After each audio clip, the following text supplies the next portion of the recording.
If you enjoy truthful and heartfelt conversations to inspire you to become a better version of yourself, Empowering Stories will help you.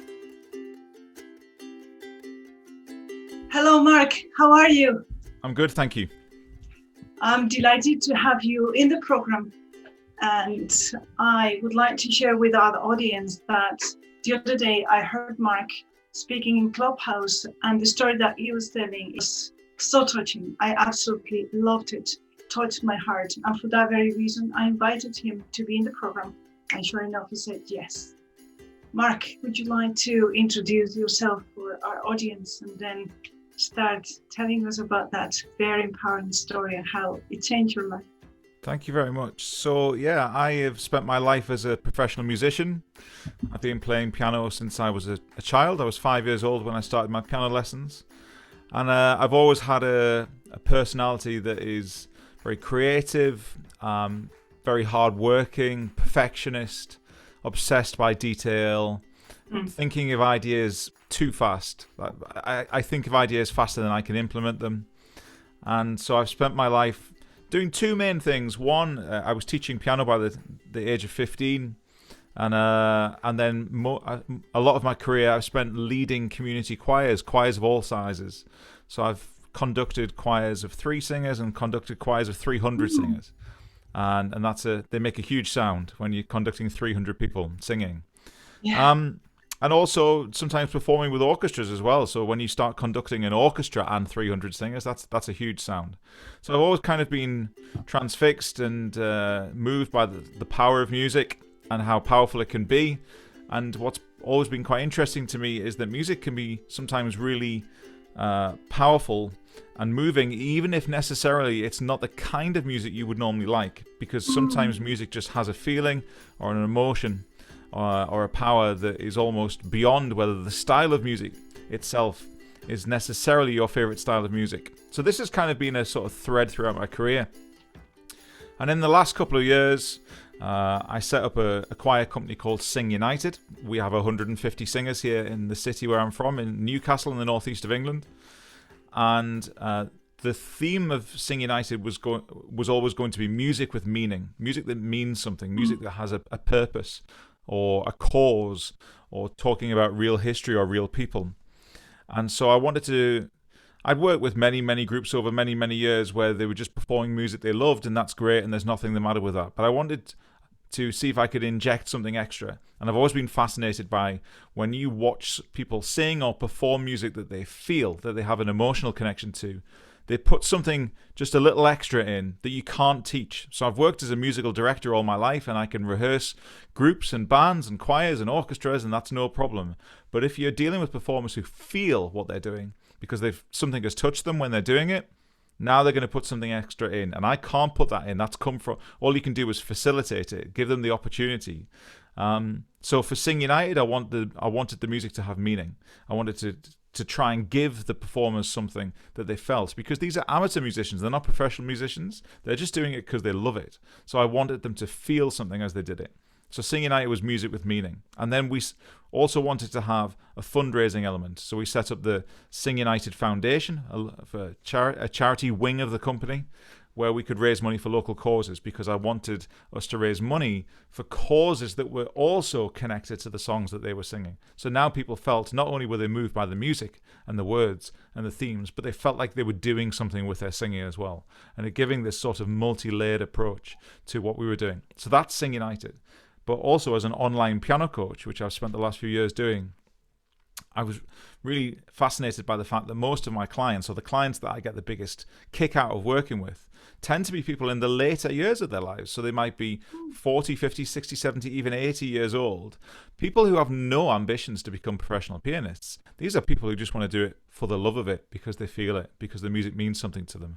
It might be that their father used to play, their granddad used to play, someone in their family used to play. But for whatever reason, perhaps their family couldn't afford it, or there wasn't the opportunity to learn to play when they were a child, or perhaps someone said something to them when they were a child that made them think they would never be able to do it. Mhm. For whatever reason, they've never ended up playing. And sometimes you find they've spent 40, 50, 60 years or more thinking that it's unavailable to them because they didn't do it when they were a child. And I know that's not true, because I'm not trying to get you to the standard where you can tour the world as a professional. I'm trying to get you to approach music in the same way that we talk about meditation or journaling or yoga. It's part of a well-being language where we talk about the importance of having 5, 10, or 15 minutes a day to do something that's just for us. And that's how I approach music. So it's very, very easy for me to get an adult, even an elderly adult, to be able to play the piano for 5 or 10 minutes a day and get something out of it that's good for their well-being, that's good for their mental health. I'm not trying to get them to be an amazing pianist. You can have the benefits without worrying about ever becoming professional standard. And people map out this idea that unless we can be as good as a professional, there's no point doing it. And when it comes to something like music, that's just not the case. So music and mental health have become really, really entwined for me in recent years. And I've realized that what I actually do, rather than me being a musician who creates benefits in terms of improving confidence or whatever it might be, in terms of the spin-off benefits that people talk about, I've realized that in fact what I do professionally is I help people to improve their mental health. It just so happens that music is the vehicle that I use to do that. So I feel like I've kind of flipped my thinking a little bit in recent months and understanding a little bit more what I do. And as I think you heard and you sort of touched upon, I've had some difficulties personally in the last year. And it's really given me some extra understanding, which I'm more than happy to talk about. But yeah, I think that's the kind of framework that I approach music in, and that's my passion, and that's what I like to talk to people about. Wow, it's absolutely amazing, and I must say that I studied music myself some time ago, so I understand the world of music a little bit. I used to play oboe, and when I went to the classes, Mark, it was completely different. I went to the conservatory, and it's like you have to do this and have to do this and have to do these classes. And I didn't see that much enjoyment because we were told, you see, you are either a top-notch class player of whatever instrument it is or a singer or nothing. Otherwise, you're a failure. And it was so frustrating. So frustrating. I think that many kids just abandoned music altogether because they couldn't fulfill with those standards that somebody else was imposing on them somehow. Absolutely. And this is a familiar story. And it ends up, the end result is people spending 40, 50, 60 years having lost the enjoyment of it, because music education in that context has equaled in their mind a style of music, a certain standard. And of course, as I always say, that there's more than one way to skin this proverbial cat. We don't need to become professional standard in order for it to enrich our lives. We don't need to, and this is not knocking classical music whatsoever, but music education has historically been very classical in nature in terms of the conservatoires and the music schools and so on. And that's nothing against classical music, but popular music is called popular music for a reason. And so if you want to learn how to play a John Legend song or an Elton John song or a Foo Fighters song or whatever it might be, there is joy to be had in that. And there is joy to be had in that in the context of having 15 minutes after you've had a hard day at work, having 10 minutes before you go to work, in a sort of same way you might have a meditation. You know, the context is completely different and equally valid. It's not to say that some people shouldn't go to conservatoires and learn to become concert musicians. Of course, the world needs concert musicians of a classical nature. But the world also needs people to be able to relax after a hard day at work. And so I think we've lost sight historically, as you hint at, of kind of the purpose of music, the point of music, the soul of music is not to grind someone into the ground until they can play, you know, a Beethoven concerto. The purpose of music is it's a communication. It's something very deeply rooted in people. And so that's the kind of approach I take to music, and it seems to resonate with people. Yeah, music is within us, isn't it? Because it's about rhythm, it's about energy, it's about vibration. So it's within us. Absolutely. And then we put our systems in place, and then it's not enjoyable anymore, which is a pity. But it is in us, because if you see anywhere, these groups of people in up in the mountain, deep down in Africa, wherever it is, they would sit down around whatever kind of rhythm it is and dance according to that. And that brings them up into state, as you were saying, something similar to meditation. It's about raising our vibration. That's how I see it anyway. There's nothing more natural or primal than the human voice. Yeah. Than singing. Because we use it all of the time. It's who we are. The sound of our voice is so much part of our identity. And, there's nothing easier to generate than a sound with our voice. It's perfectly natural. And as you say, not only is it such a deep-rooted element of our lives, but as you hint upon, there's also a communal aspect to music, a sharing aspect, which is also very deep because, how much have we found in the last year especially that we need human contact. We need to feel connected to others. And the sharing of an experience, everything from a community choir performing on a stage to, a famous band playing to an audience and they're sharing that live environment, to something like, a crowd at a big sporting event where everyone's singing, supporting their team. It's a shared experience, and that adds an element to it that's hugely important, that social context. So yeah, there's nothing more natural than creating music. Yeah, now that you mention it, if anyone thinks about celebrating, it could be, alcohol sometimes, but it could be dancing, it could be listening to music, singing, it could be moving around. Yeah. That's celebration. Absolutely. Celebration is just moving and dancing and screaming, so that's voice, that's vibration, whether we put some notes on it or not. I mean, it's just... But if you think about the act of celebrating, I'm a huge football fan, so if my team scores a goal, I want to cheer or sing, and it's not quite the same if I'm doing it on my own in my lounge watching the television. If my team score a goal, it's way more exciting if I'm part of 50,000 people singing because my team has scored a goal, because we've shared that moment and now we're going to sing about it. It's just a natural reaction. Yeah, and we can feel the vibration all throughout all ourselves. Mm-hmm. And that's, think of it in a sporting context. 50,000 football fans are not great singers. Yeah? It sounds awful most of the time, but it's primal and it's got power and it's got that community. And particularly, I think, in sport, as an interesting comparison, because often the people are from that city, and they feel an identity. They feel, this is our city. And obviously, these days, the footballers probably haven't come from that city, but the fans, this is their team at any level in any sport. And this is our team that scored this goal. My team's Newcastle United. So Newcastle United have scored a goal, not very often. We're sharing that moment and we want to sing about it. And there's nothing more primal than these kind of shared elements of using our voice in that way. Yeah, it's the herd, it's communities, communal, it's bonding. But importantly, it doesn't matter that they're no good. That's the distinction. So the comparison that I always draw is myself and my wife took up running 3 years ago, because we thought we should get a bit fitter, get some exercise. It'll probably do us good physically, maybe lose a bit of weight. It'll probably do our mental health good to get out and as a couple, share, have some time together. Yeah. We would never have set foot outside the house if we'd worried about ever being as good as an Olympian. It would have been pointless. Because if we thought of an Olympian, neither of us are ever going to be as good as that. So what's the point? Well, that would be... Do you understand that? That's an easy comparison to make, but it would have been silly.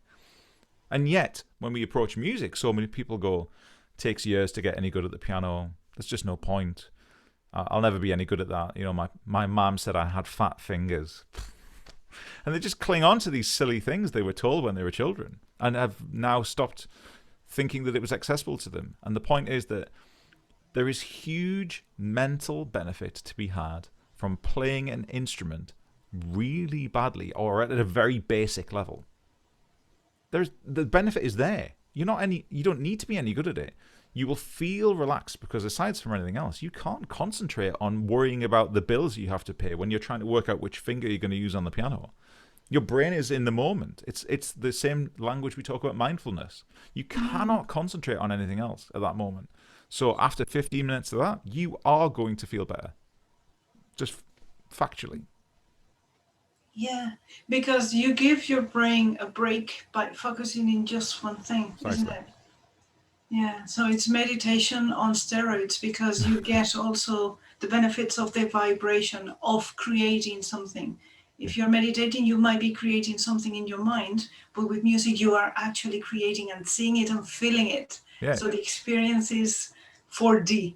I compare it to, the first time you drove a car. The first time you moved a car forward. When your driving instructor said, right, off you go, and you nudged the car forward 6 inches and you went, whoa, was that me? Did I do that? It's what it's like. Yeah. It's the same kind of thrill.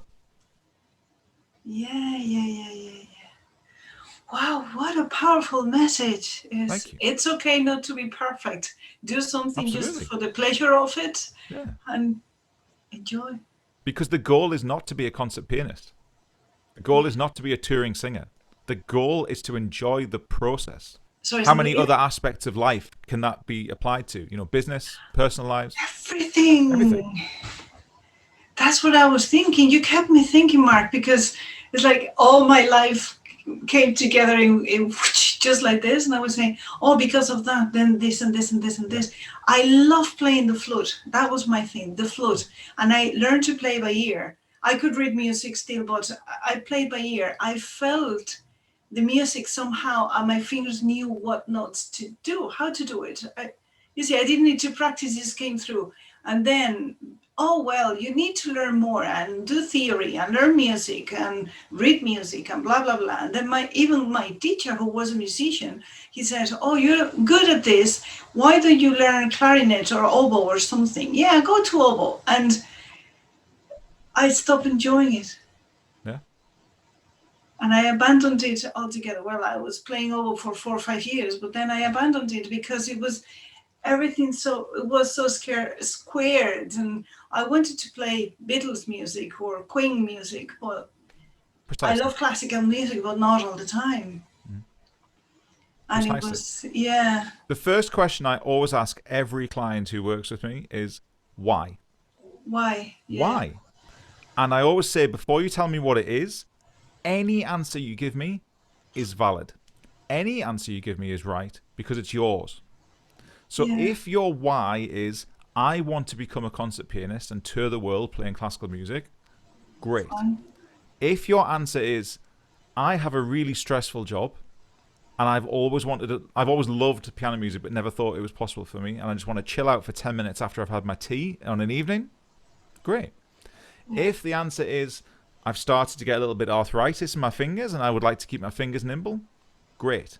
If the answer is, I'm learning a song for my wedding, I'd like to surprise my new wife, great. It doesn't matter what the answer is. They're all equally valid.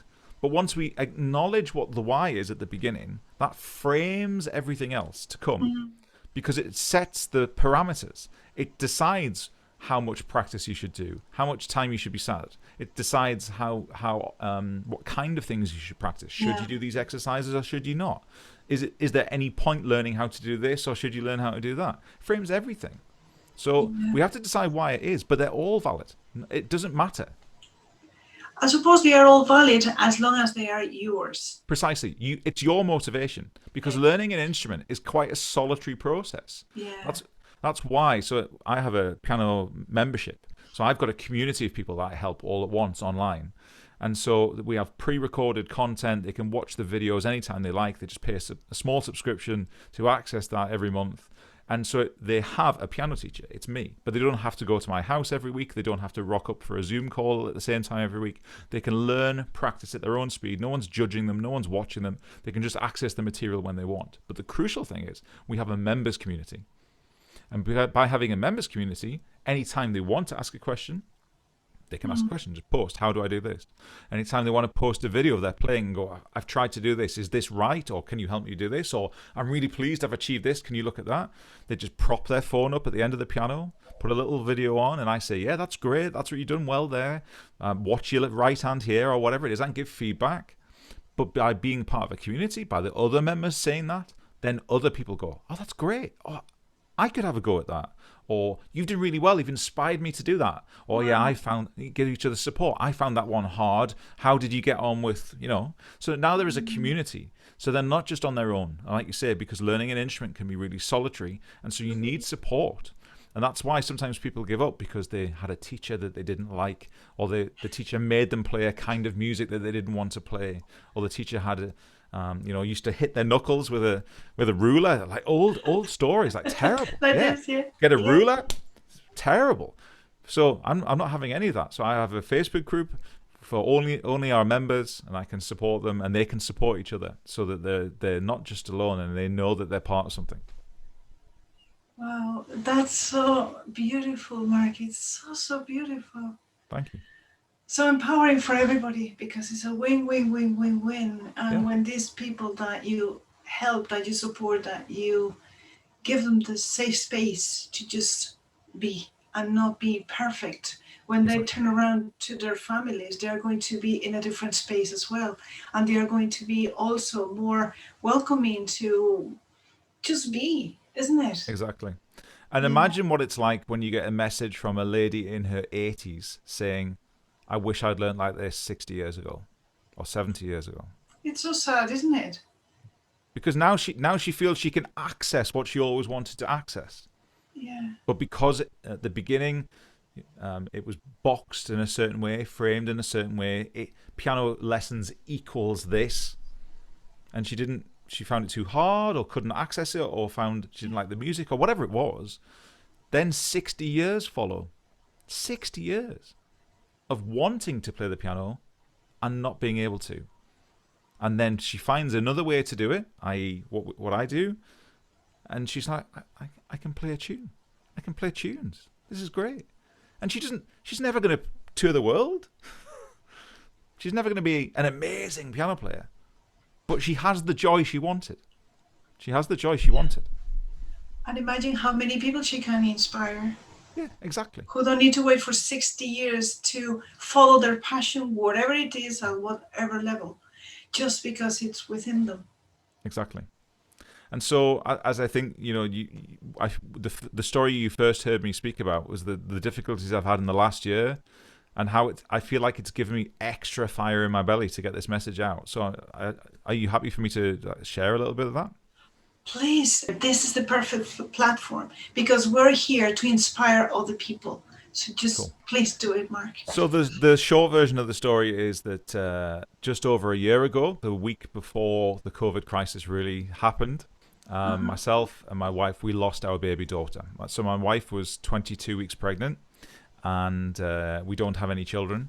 And so you imagine this was a really, really difficult time. And what was made even more difficult about it, of course, was then immediately COVID happened. And now the kind of usual support network wasn't quite the same. So we couldn't attend the hospital to see the consultant. We had to do it on the phone. The counselling was on the phone, which is obviously a bit different. We couldn't go to the service, the crematorium. We weren't allowed to go when our baby was being sort of commemorated in that way. So there was lots of sort of difficulties that COVID was bringing to the situation. But of course, aside from anything else, my wife and the profession that she had, she was unable to work for 4, 5, 6 months. So she'd been through this really traumatic experience and was now just rattling around the house with nothing to do. And of course, I now needed to try and create some extra income, and felt like I needed to work even harder to make sure that everything kept ticking over. We still had the bills to pay and so on. So I worked perhaps even harder than ever for the first 6 months. And it's not that I didn't grieve. It's not that I wasn't sad, or we're a really strong couple. We've been together a long time. We had we talk about these things all the time. But the grief, I guess, and the kind of mental toll didn't really hit me until 6, 7, 8 months later, and it started to sort of catch up with me. And I started to feel really low sometimes, and didn't really sort of feel like I could identify why on a particular day I felt really sad or teary, or I started to feel panic. I started to experience panic attacks, and for no reason. So there was no something bad was happening and now I was panicking. I could be walking the dog in the sunshine and suddenly I would feel panicked for no reason.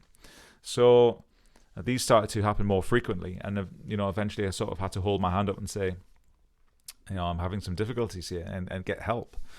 And the kind of process of learning to talk about it was kind of made a bit more difficult, because the reason that we'd lost our daughter was quite an unusual medical situation. And I don't tell this story to upset anyone, but I think it's important to get this message out. And the reason it was unusual is a situation what's known as a TFMR, which stands for Termination for Medical Reasons. And as soon as you use the word termination, there's kind of lots of things that people imagine is the case, they assume is the case. And it sounds like we didn't want our daughter, which of course, nothing could have been further from the truth. But a TFMR is a particular situation in the, for want of a better expression, the baby loss community, where we are signing, as parents, are signing the piece of paper to say we want, in inverted commas, to end this pregnancy, which of course we didn't. But we had to, because our daughter was never going to survive, had no chance of survival whatsoever, for two really unusual medical reasons. And so, but technically it was our decision. We were asked to decide that this was what we wanted to happen. And so we were in a situation where my wife is going for surgery, still being able to feel our daughter kicking. And that is a moment that will live with me forever, because it was just so distressing. But not only did we then need to go through this process, but we then realized afterwards that TFMR is just not spoken about. We had never heard the expression. Everyone we tell had never heard of the expression. What we found was there is support, very, very little support for people who've gone through this situation, but it took us about 10 or 11 months to find it. Because what you become part of when you go through this kind of procedure is you become part of the baby loss world, people who have experienced baby loss. But of course that could be miscarriage or stillbirth, all of which are of course equally tragic. It's not like there is one is more tragic than the other. They're all awful situations. But what you find is that when people speak about miscarriage, they think of it in terms, even subconsciously, of something that has happened to them. They haven't made a decision to do that. It's just happened. And they have to cope with the grief and the trauma and hopefully get the support because it's awful. But they haven't decided that was happening. And of course, we hadn't decided for our situation to happen either. But it's called a termination. Yeah. And if you call it a termination, people assume things. And so what we found was one of the biggest things we struggled with is the language, the terminology that's used in this world is in fact part of the problem. It's not the event. The event is a problem, clearly. It's distressing and it's awful. And, as all grief is. But the language really isn't helping. Because if you tell someone that they have done a termination, people assume all kinds of things. And it's just not true. So we found that people who had suffered miscarriages said that they understood. Now, clearly they understand the baby loss part of the story, and we feel for them. But they don't quite understand what it's like to be told you have terminated your baby when you didn't want to. And that is just an important distinction that we found, that we felt guilt. We felt guilt that this was what we decided to do. My wife has struggled with that. I've struggled with that. And we know that we didn't decide. Technically, legally, we decided, but we had no choice, medically. And so we just wish it was called something else. But as simple as that. Do you know what I mean? I don't want to try and simplify or make it be flippant or simplistic about the situation, but just call it something else. And loads of people will feel better. And that sounds flippant and too simplistic, but we've really struggled with the language. Because even when it came to a 1 year after it had happened, which was just a couple of weeks ago, did we call it her birthday? Did we call it the anniversary of her death? What did we call it? We didn't know what to call it. And so we found the words that people use in this world is a real challenge. And TFMR is not a situation that's ever discussed. And we feel passionately now that it should be, because, to bring it back to what I do, I professionally help people to use music to improve their mental health. And yet here I was having mental health problems. And me going, well, this is ironic. I almost had to laugh about it. Because now I was struggling. And what could music do to help me? And it's that thought process over a few months has flipped my whole thinking. I am not a musician that happens to create benefit for others. I create benefit for others. I just happened to use music to do it. And that switch of thinking has really helped me. And as around the time I was having this thinking, Clubhouse happened. And when Clubhouse happened, now suddenly I could talk about it and share my story. And I feel like it's given me some passion. And because we didn't want to mention, like loads of our closest friends didn't know that we had lost, Laurie was our daughter. We didn't tell anyone that it was a termination because we felt guilt. Yeah. And we didn't want anyone to feel think badly of us. But we decided after about a year as a couple, we need to talk about this because, it's hard and it's upsetting and we don't want to upset people. But, I guess how does the world ever improve if we don't talk about difficult subjects? Yeah. So that is the context of how I'm now coming at what I do. And I've got an extra fire now. I am on fire now. Well, thank you so much for opening your heart and sharing such a traumatic experience and fear and guilt and all these emotions. Many times, Mark, is because of ignorance. It's just pure ignorance as not knowing something. Yeah, not deliberately ignorant. No, unaware. Unaware. Not knowing, being unaware. Exactly. And sometimes I think when you hear stories about charity or fundraising or causes, we very almost casually use the expression we need to raise awareness. And I'm guilty of, I can feel my brain switching off. We need to raise awareness about this. We need to raise awareness about that. But it's true. It's true. I would never have known about this situation before. I mean, we found out about it fast. 1 minute, everything was perfect in the 20-week scan. Halfway through the 20-week scan, we were being told how amazing she was. And then the next minute, I need to tell you something. Now we found out fast. We learned fast.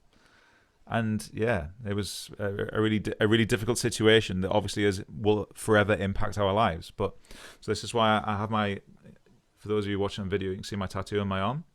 So I won't necessarily explain the full story, the long story of the symbol, but the numbers are my brother-in-law and my sister-in-law. They had a star named after Laurie, our daughter.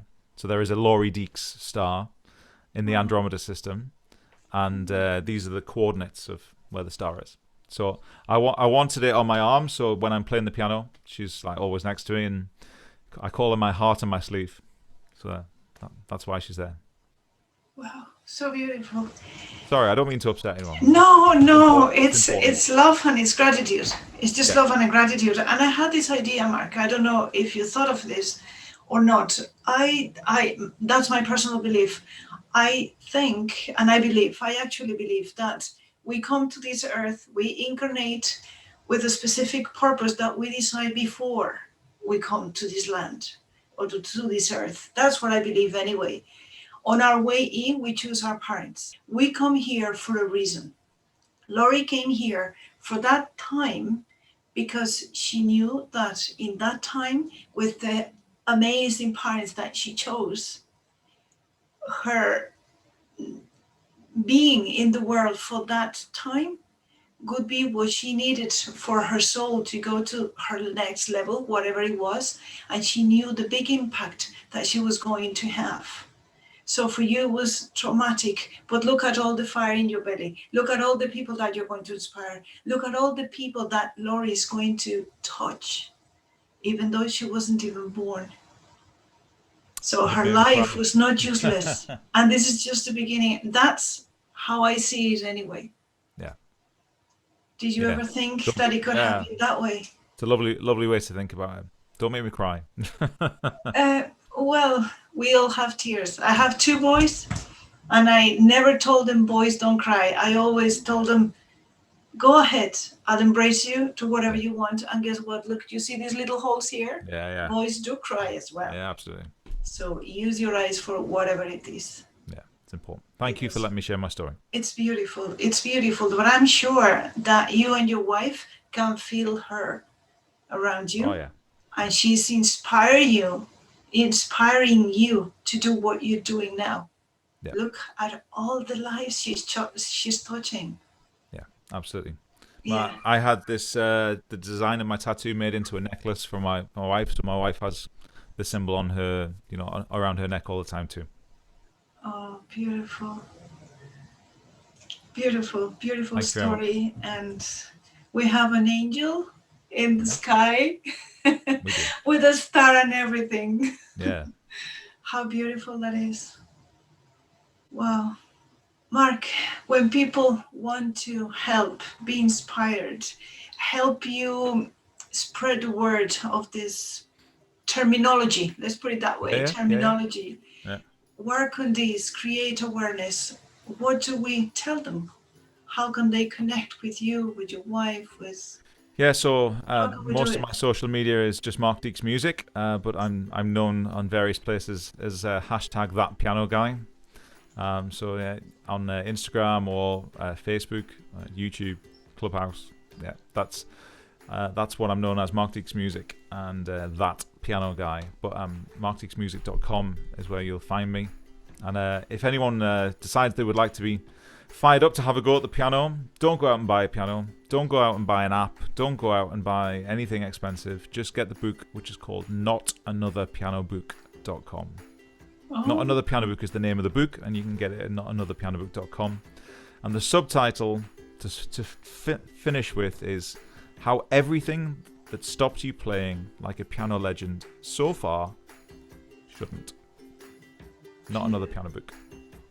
Beautiful. Mark, I love you. Thank you so much. Thank you very much. So much.